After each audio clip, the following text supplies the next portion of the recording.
5. The rich know that money is infinite. Their wealth does not imply others' poverty.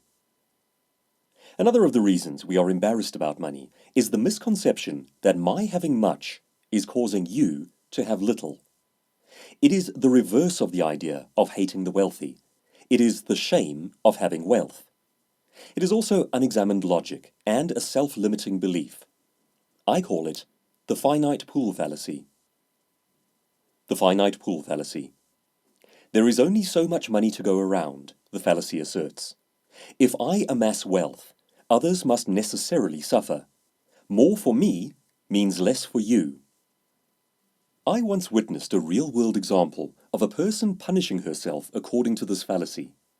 A highly intelligent young woman, a 24-year-old married law student, told me that she was going to get her degree and then stay home and not practice law. Because, she explained, there are people who need the money more than I do. Her mistake is this: work does not take money out of a system. Work generates money. It adds it to a system. And the more people who are employed or are running their own businesses, the more money is created. As a result, there is more to go around in totality. More taxes are paid, more products are bought and sold, more development is funded, and so on. This good-hearted but misguided young woman earnestly believed that she would be doing the world a favor by not taking from it. She is, in reality, robbing the world very slightly by not adding to it. The village in the jungle. Imagine a village deep in the rainforests of Brazil, which outsiders have never discovered. The village has its own currency in the form of coins minted from gold. The gold coins have been in circulation since time immemorial. The villagers themselves do not know where the coins originated and do not know how to make more of them. Every day, the coins change hands as the villagers perform work for one another, sell goods to one another, and pay one another accordingly. There are only 100 gold coins to go around. If one of the villagers begins to amass coins and fails to buy from the other villagers, he becomes richer, but they become poorer. Eventually, if this villager obtains and hogs all of the coins, he becomes the only wealthy man in the village. Everyone else is poor because he is rich. This is how some people view money. Applying this view to your own thinking becomes a limiting belief. You do not live in an isolated village with a limited number of preordained coins to go around. You live in an interconnected world of work, where value creates cash, wealth creates more wealth. Inventions and innovations generate budgets, and money is continually introduced and refreshed by our growth and development. Money is not a finite pool. It is a spring that flows ever more briskly according to our innovation, efforts, and intelligence.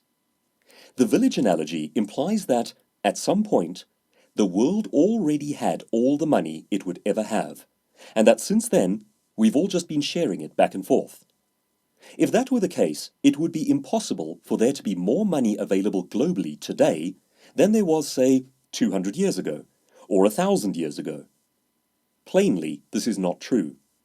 We are not an isolated village that shares limited money back and forth. We are a system of generation and growth. When you perceive money as a finite resource, your only solution for wealth among poor people becomes the idea of redistribution.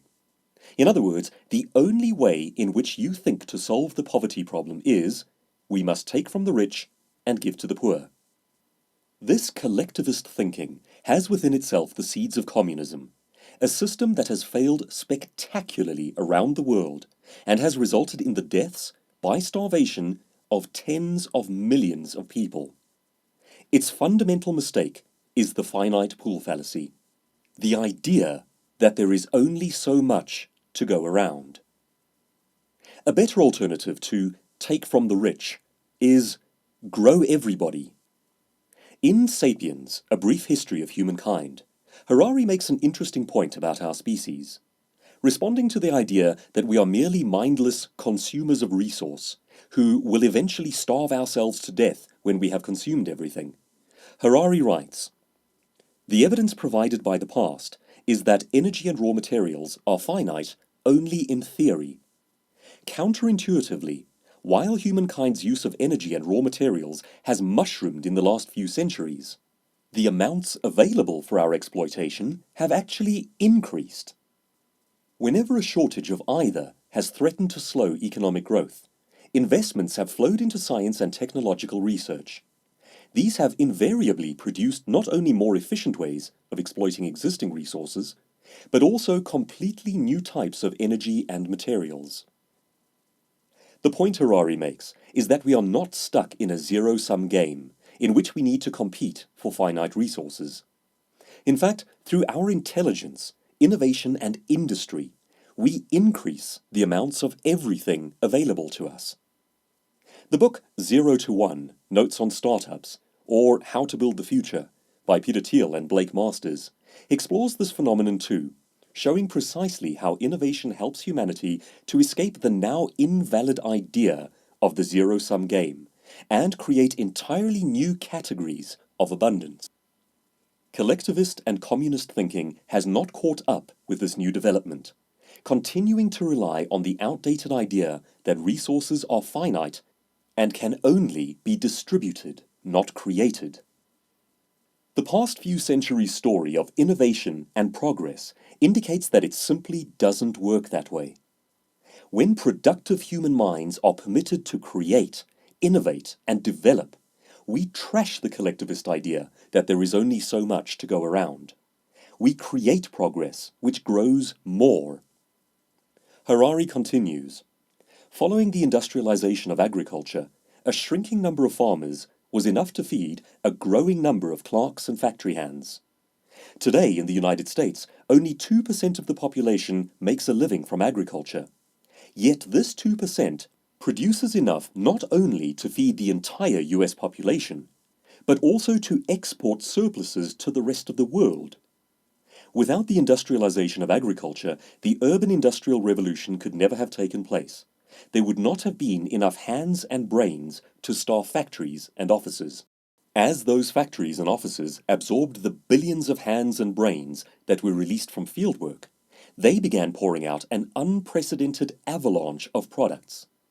Humans now produce far more steel, manufacture much more clothing, and build many more structures than ever before. In addition, they produce a mind-boggling array of previously unimaginable goods, such as light bulbs, mobile phones, cameras, and dishwashers. In sum, a greater number of free-thinking, working, and creating individuals increases resources. We do not take from an economy. In working, we give to it. We grow and refresh it, and we create new wealth. In terms of shifting your own mindset about this issue, I would like you to start looking out for the sort of collectivist socialist views that imply a taking rich and paint the picture of a total pie of wealth.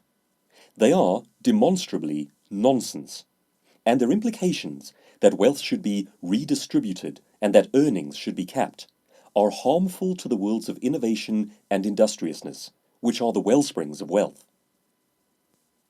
Does this mean that capitalists should be above the law? Absolutely not.